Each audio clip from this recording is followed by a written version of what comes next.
Malo samo uključene, sve samo malo snimaj, čisto. Samo drž, uključene sve, uključene i snimanje sve. Znači samo ukratko da kažem, ja sad nalazim znači, u Zagrebu i idemo znači sad tu do centra sa kolegama iz Jutarnjeg lista koji prave reportažu o znači mom dolasku u Hrvatsku i da kažem eto mini projektu obilaska Hrvatske. Sad smo znači u glavnom gradu, ovaj deo kako se zove? Ovo je centar, ovo je tu sad trg burze, jel? Dobro. Tu je sad blizu sjedišta SDP-a inače. A ovo je tamo trg žrtava fašizma, oko kojeg su bile velike muke ili je za vrijeme Tuđmana to bilo promijenjeno ime. Ali sad je opet vraćeno.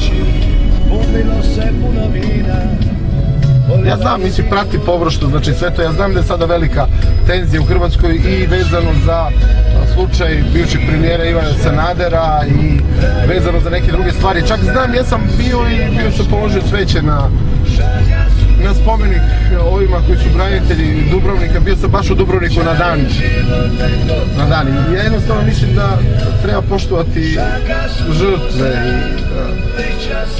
da jednostavno ne treba takve stvari polemisati, nikad ne zaboraviti. Pa naravno, to je bilo prilično znači, treba se ispitati, teško vrijeme, treba porazgovarati i vidjeti šta su uzroci da se takve stvari ne ponavljaju.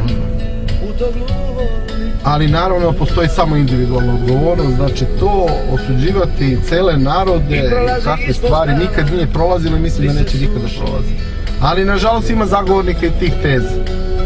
A znamo da je jedna teza o nadmoćnoj rasi dovela do Drugog svjetskog rata. Da. Tako da to sve mislim da je nešto što je loše i bit će prošlost. Ali ne treba zaboraviti. Pa da, ne treba zaboraviti, treba zapravo ukazati na one koji su to sve pokrenuli i kako se to zapravo sve izokrenulo, jel? Evo sad dolazimo, ono je tamo katedrala.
Danas je 6.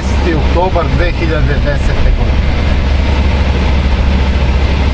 Evo, ovo je sad prema trgu Bana Jelačića. Bila je kiša u toku dana, ali eto, kako se stigao u Zagreb, više nema ni kiše.